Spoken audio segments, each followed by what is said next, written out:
இன்றைய நற்செய்தி மார்க்கு எழுதிய தூய நற்செய்தியிலிருந்து வாசகம். ஆண்டவரே, மாட்சி உமக்கே. அதிகாரம் 4, இறை வார்த்தைகள் 1 முதல் 20 முடிய. அக்காலத்தில் இயேசு மீண்டும் கடலோரத்தில் கற்பிக்க தொடங்கினார். மாபெரும் மக்கள் கூட்டம் அவரிடம் ஒன்று கூடி வர, அவர் கடலில் நின்ற ஒரு படகில் ஏறி அமர்ந்தார். திரண்டிருந்த மக்கள் அனைவரும் கடற்கரையில் இருந்தனர். அவர் உவமைகள் வாயிலாக பலவற்றை அவர்களுக்கு கற்பித்தார். அவர் அவர்களுக்கு கற்பித்தது, இதோ கேளுங்கள். விதைப்பவர் ஒருவர் விதைக்கச் சென்றார். அவர் விதைக்கும் பொழுது சில விதைகள் வழியோரம் விழுந்தன. பறவைகள் வந்து அவற்றை விழுங்கிவிட்டன. வேறு சில விதைகள் மிகுதியாக மண் இல்லா பாறை பகுதிகளில் விழுந்தன. அங்கே மண் ஆழமாக இல்லாததால் அவை விரைவில் முளைத்தன. ஆனால் கதிரவன் மேலே எழ அவை காய்ந்து வேறில்லாமையால் கருகி போயின. மற்றும் சில விதைகள் முட்செடிகளிடையே விழுந்தன. முட்செடிகள் வளர்ந்து அவற்றை நெருக்கிவிடவே அவை விளைச்சலை கொடுக்கவில்லை. ஆனால் இன்னும் சில விதைகள் நல்ல நிலத்தில் விழுந்தன. அவை முளைத்து வளர்ந்து சில 30 மடங்காகவும், சில 60 மடங்காகவும், சில 100 மடங்காகவும் விளைச்சலை கொடுத்தன. கேட்க செவியுள்ளோர் கேட்கட்டும். அவர் தனிமையான இடத்தில் இருந்தபோது அவரை சூழ்ந்து இருந்தவர்கள் 12 சேர்ந்து கொண்டு உவமைகளை பற்றி அவரிடம் கேட்டார்கள். அதற்கு இயேசு அவர்களிடம், இறையாட்சியின் மறைபொருளை அறிய உங்களுக்கு கொடுத்து வைத்திருக்கிறது. புறம்பே இருக்கிறவர்களுக்கோ எல்லாம் உவமைகளாகவே இருக்கின்றன. எனவே அவர்கள் ஒருபோதும் மனமாறி மன்னிப்பு பெறாதபடி கண்ணால் தொடர்ந்து பார்த்தும் கண்டுகொள்ளாமலும், காதால் தொடர்ந்து கேட்டும் கருத்தில் கொள்ளாமலும் இருப்பார்கள் என்று கூறினார். மேலும் அவர் அவர்களை நோக்கி, இந்த உவமை உங்களுக்கு புரியவில்லையா? பின்பு எப்படி மற்ற உவமைகளெல்லாம் நீங்கள் புரிந்து கொள்வீர்கள்? விதைப்பவர் இறை வார்த்தையை விதைக்கிறார். வழியோரம் விழுந்த விதைகளுக்கு ஒப்பானவர்கள் வார்த்தையை கேட்பார்கள். ஆனால் அதை கேட்டவுடன் சாத்தான் வந்து அவர்களுள் விதைக்கப்பட்ட வார்த்தையை எடுத்து விடுகிறான். பாறை பகுதியில் விதைக்கப்பட்ட விதைகளுக்கு ஒப்பானவர்கள் இறை வார்த்தையை கேட்டவுடன் அதை மகிழ்ச்சியோடு ஏற்றுக்கொள்வார்கள். ஆனால் அவர்கள் வேறற்றவர்கள், சிறிது காலமே நிலைத்திருப்பவர்கள். இறை வார்த்தையின் பொருட்டு இன்னலோ இடுக்கணோ நேர்ந்தவுடனே அவர்கள் தடுமாற்றம் அடைவார்கள். முட்செடிகளுக்கு இடையில் விதைக்கப்பட்ட விதைகளுக்கு ஒப்பானவர்கள் இறை வார்த்தையை கேட்டும் உலக கவலையும் செல்வ மாயையும் ஏனைய தீய ஆசைகளும் உட்புகுந்து அவ்வார்த்தையை நெருக்கி விடுவதால் பயனளிக்க மாட்டார்கள்.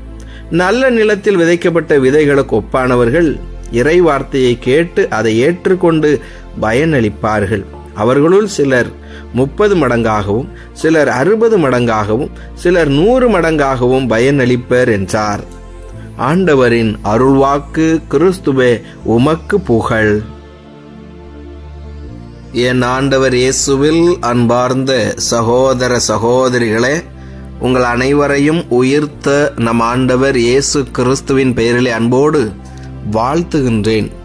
உங்கள் அனைவருக்காகவும் நான் திருப்பலி ஒப்பு கொடுத்து சிறப்பாக ஜெபிக்கின்றேன். இன்றைய நாளிலே விதைப்பவருடைய உவமையை நாம் வாசிக்க கேட்டோம். ஆண்டவர் இயேசுவே அந்த உவமைக்கு மிக தெளிவான விளக்கத்தையும் கொடுத்து விடுகிறார். இந்த விதைப்பவர் உவமையிலே விதைக்கப்பட்ட நிலத்தின் தன்மையை பொருட்டு, விதைக்கப்பட்டிருக்கக்கூடிய அந்த நிலத்தை சுற்றி இருக்கக்கூடிய சூழலின் பொருட்டு, அவை வளர்கிறதா, அவை பலன் கொடுக்கின்றனவா என்றெல்லாம் நாம் பார்க்கிறோம். ஆனால் விதைப்பவர் தன்னுடைய பணியை சிறப்பாக செய்து கொண்டிருக்கிறார். நிலம் சரியில்லாமல் போய்விடுகிறது, சூழல் சரியில்லாமல் போய்விடுகிறது. எனவே ஒரு வகையான நெருக்கடி இருக்கிறது. அதிலே விதைகள் முளைத்தும் வளர்ந்தும் பயன் கொடுக்க முடியாமல் தவறி விடுகின்றன. என் அன்பிற்குரியவர்களே, நம்முடைய வாழ்க்கையிலும் இந்த விதைப்பவரை போல நாம் விதைத்து கொண்டே இருக்க வேண்டும். ஐயோ, இந்த பாறையின் மீது விழுந்த விதைகள் பலன் கொடுக்கவில்லையே, இதோ முச்செடிகள் வந்து நெருக்கி விட்டதே, இதோ பறவைகள் வந்து கொத்தி தின்று விட்டதே என்று நாம் கவலைப்பட்டு கொண்டே இருந்தால் நிச்சயமாக நம்முடைய வாழ்க்கையிலே மகிழ்ச்சியாக இருக்க முடியாது. நம்முடைய கடமை என்ன, நம்முடைய முதன்மையான பணி என்ன? நாம் சோர்ந்து போய்விடாமல் விதைத்து கொண்டே இருக்க வேண்டும். அந்த விதைக்கக்கூடிய பயணத்தில் நமக்கு தடைகள் உண்டு, தோல்விகள் உண்டு, இழப்புகள் உண்டு. எல்லாவற்றையும் கடந்து நாம் ஒரு உயரிய நோக்கத்தை நோக்கி பயணித்து கொண்டே இருக்க வேண்டும், விதைத்து கொண்டே இருக்க வேண்டும். விதை மண்ணில் விழுந்து மடிந்து அது புதிய முளை அரும்பு விட்டு வளர்ந்து பிற்காலத்தில் தான் அந்த விதை அதற்கான விளைச்சலை கொடுக்கும். உடனே நாம் பலனை எதிர்பார்க்கிறோம், உடனடியாக நமக்கு எல்லா நன்மைகளும் நடக்க வேண்டும் என்று நினைக்கிறோம். என் அன்பிற்குரியவர்களே, நாம் கஷ்டப்பட்டு வாழ்க்கையிலே கீழே விழுந்து எழுந்து வருகிற பொழுதுதான் இந்த வாழ்க்கை என்றால் என்ன என்பதையே நாம் புரிந்து கொள்ள முடியும். அப்படி நாம் கடினப்பட்டு உழைத்து முன்னேறுகிற பொழுது அந்த முன்னேற்றம் நமக்கு ஒரு மகிழ்ச்சியை கொடுக்கும். இன்று பலர் குறுக்கு வழியிலே சம்பாதிக்க வேண்டும் என்று நினைக்கிறார்கள். பிறரை அடித்து ஒழித்து, அல்லது பிறர் பெயரை கெடுத்து, அல்லது பிறர் சொத்தை அபகரித்து, பிறருடைய வேலையை வஞ்சகமாக பெற்றுக்கொண்டு என்று ஏமாற்றி நாம் எப்படியாவது மற்றவர்களைப் போல நாம் முன்னேற வேண்டும் என்று நினைக்கிறோம். என் அன்பிற்குரியவர்களே, அது முன்னேற்றம் அல்ல.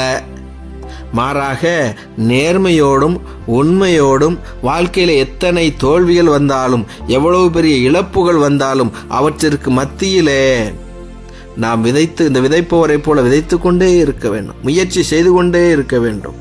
எனவேதான் சொல்லுவார்கள், வாழ்க்கையிலே இறுதி தோல்வி என்பதே கிடையாது, நீ முயற்சி செய்வதை நிறுத்தும் வரை என்று சொல்லுவார்கள். உன்னுடைய முயற்சி செய்யக்கூடிய ஒரு காரியத்தை நீ நிறுத்தும் வரை, நிறுத்தாத வரை உனக்கு இறுதி தோல்வி என்பதே கிடையாது. எனவே நாம் இந்த விதைப்பவரை போல விதைத்து கொண்டே இருப்போம்.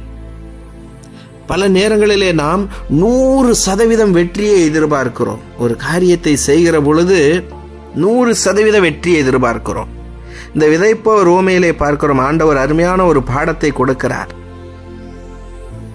நிலம் வேறுபட்டு இருக்கிறது, எனவே விளைச்சலை கொடுக்க முடியவில்லை, விதை வளரவில்லை. பறவைகள், வெளிப்புறத்திலிருந்து வரக்கூடிய தொல்லைகள், இன்னுமாக சுட்டெரிக்கும் வெயில், பாறை இடம், முச்செடிகள், இவ்வளவு நெருக்கடிகளுக்கு மத்தியிலே ஒரு நல்ல நிலம் இருக்கிறது. அந்த நல்ல நிலத்திலும் விதை விழுகிறது. எனவே நாம் செய்யக்கூடிய நல்ல காரியத்திலே ஒரு 60% நமக்கு வெற்றி கிடைக்கிறது என்று சொன்னால் அது பெரிய வெற்றி. ஒரு 40% இப்படிதான் சிதைந்து போகும், தொல்லைகள் இருக்கும், இழப்பு ஏற்படும். அதை மட்டுமே நாம் சிந்தித்துக் கொண்டிருந்தால் நிச்சயமாக நாம் மகிழ்ச்சியாக இருக்க முடியாது. அதே போல நல்ல நிலத்தில் விழுந்த விதைகளை பாருங்கள், அது நல்ல நிலம்தான். ஆனாலும் சில 30, சில 60, சில 50, சில 100 என்று அந்த விளைச்சலிலே, அந்த கனி கொடுப்பதிலே ஒரு விதமான அளவு வேறுபடுவதை பார்க்கிறோம். அதுபோலத்தான் அன்பிற்குரியவர்களே, நம்முடைய முயற்சிகள், நம்முடைய பயிற்சிகள், நம்முடைய திறமைகள், நம்முடைய கடின உழைப்பு எல்லாம் 100% வெற்றியை கொடுத்து விட முடியாது. சில நேரங்களிலே 30, சில நேரங்களிலே 60, சில நேரங்களிலே 100% வெற்றி கிடைக்கக்கூடும்.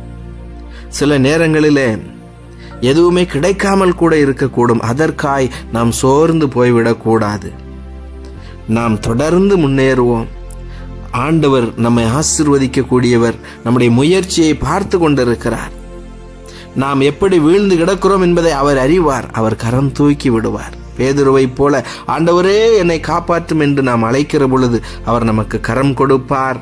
அவர் நம் கூடவே நடந்து நம்மை வழி நடத்துவார். எனவே வாழ்விலே இருக்கக்கூடிய தோல்விகள், இழப்புகள், பிரச்சனைகளை இதை கண்டு துவண்டு போய்விடாதீர்கள். நம்பிக்கையோடு பயணியுங்கள். ஆண்டவர் உங்களை, உங்கள் குடும்பத்தை உயர்த்துவார். இயேசுவுக்கே புகழ், மரியே வாழ்க. மன்றாடுவோமாக. இறை வார்த்தையை எங்கள் உள்ளத்தில் ஒவ்வொரு நாளும் விதைக்கும் ஆண்டவரே, உம்மை போற்றி புகழ்ந்து உம்மை ஆராதிக்கிறோம். உமக்கு நன்றி செலுத்துகிறோம். இந்த புதிய நாளை பார்க்கும் ஒரு வாய்ப்பை கொடுத்ததற்காக நன்றி ஆண்டவரே. இந்த நாளிலும் நீரே எங்களுக்கு உதவி செய்ய விரைந்து வாரும், எங்களோடு தங்கும். இதோ இந்த நாளில் தங்களுடைய திருமண நாள், பிறந்த நாளை கொண்டாடக்கூடிய பிள்ளைகளையும், இன்னுமாக எங்களிடத்தில் ஜெப உதவி கேட்டு இருப்பவர்களையும் ஆண்டவரே நீர் ஆசீர்வதியும். இயேசுவே, நாங்கள் நம்பிக்கையோடு எங்களுடைய வாழ்க்கையிலே பயணிக்கும்படியாய், சோர்ந்து போகாதபடியாய் நீர் எங்கள் உள்ளத்தை திடப்படுத்துவீராக. நீர் ஒவ்வொரு நாளும் இறை வார்த்தை எங்கள் உள்ளத்திலே விதைக்கிறீர். நாங்கள் பலன் கொடுக்கும், கனி கொடுக்கும் செடிகளாய் வளரும்படியாய் ஆசீர்வதியும். இதோ இந்த நாளிலும் நோயாளர்களை எல்லாம் ஒப்பு கொடுத்து ஜெபிக்கிறோம் ஆண்டவரே. எத்தனையோ பிள்ளைகள் விபத்துகளினால், நோய்களினால் நம்பிக்கை இழந்து சோர்ந்து போயிருக்கிறார்கள். இவர்களை எழுந்து நடக்க செய்யும். உடைய திருக்கரத்தினால் தொட்டு நீர் குணப்படுத்துவீராக. இந்த நாளிலே இறை வார்த்தையிலே கேட்டது போல ஆண்டவரே, நாங்கள் முயற்சி செய்வதை விட்டுவிடாதபடியாய் எங்களுக்கு திடமான மனதை தாரும், உறுதி கொண்ட நெஞ்சத்தை தாரும் ஆண்டவரே. இதோ இந்த நாளிலும் கூட எத்தனையோ குடும்பங்கள் குடி, போதை, பழக்க வழக்கங்களினால் சீரழிந்து கொண்டிருக்கின்றன. இதோ இந்த குடும்பத்தில் உள்ளவர்கள் குடும்பத்தின் பொறுப்பை உணராமல் இருக்கிறார்கள். ஆண்டவரே, நீர் இவர்களை தேற்றும். நீரே இவர்களுக்கு ஒரு நல்ல மனமாற்றத்தை கொடுப்பீராக. உலகம் தர முடியாத அமைதியை நான் உங்களுக்கு கொடுப்பேன் என்று சொன்னவரே, அந்த அமைதியை, சமாதானத்தை எங்களுக்கு, எங்கள் குடும்பத்தில் உள்ளவர்களுக்கு நீர் கொடுப்பீராக. எந்த தீங்கும், நோய் நொடிகளும், விபத்துகளும், தீய எண்ணங்களும், பழக்க வழக்கங்களும் எங்களை நெருங்காதபடியாய், எங்கள் குடும்பத்தில் உள்ளவர்களை நெருங்காதபடியாக தூய ஆவியானவரே நீரே எங்களை வழிநடத்துவீராக. இதோ இந்த நாளிலும் எங்கள் மத்தியிலே வாழ்ந்து மரித்தவர்களை எல்லாம் நினைத்து பார்க்கிறோம் ஆண்டவரே. இந்த ஆன்மாக்களுக்கு நித்திய இளைப்பாறுதலை தாரும். கடன் பிரச்சனைகளிலிருந்து ஆண்டவரே உம்முடைய பிள்ளைகளுக்கு முழுமையான விடுதலையை தாரும். நாங்கள் ஒருவர் மற்றவரை அன்பு செய்யவும், மன்னிக்கவும், ஏற்றுக்கொள்ளவும் பரிவோடு இருக்கும்படியாய் ஆசீர்வதியும். இதோ இந்த நாள் வெற்றியின், ஆசீர்வாதத்தின் நாளாக எங்கள் ஒவ்வொருவருக்கும் அமைய வேண்டும் ஆண்டவரே. இதோ இந்த நாளிலும் திருமண காரியங்களுக்காகவும், குழந்தை செல்வத்திற்காகவும், வேலை வாய்ப்பிற்காகவும் ஜெபிக்கக்கூடிய பிள்ளைகளை எல்லாம் ஒப்பு கொடுக்கிறோம் ஆண்டவரே. இவர்களுடைய கண்ணீரை துடைக்க வாரும். இவர்கள் மனம் குளிரும்படியான அருளை, ஆசீர்வாதத்தை நீர் இன்றே கொடுப்பீராக. அஞ்சாதே என் மகனே, என் மகளை, நான் உன்னோடு இருக்கிறேன் என்று சொன்னவரே, எங்களோடு இருந்து எங்களை ஆசீர்வதிக்க வேண்டுமாக எங்கள் ஆண்டவராகியதே கிறிஸ்து வழியாக தந்தையே உம்மை நோக்கி மன்றாடுகின்றோம். ஆமென்.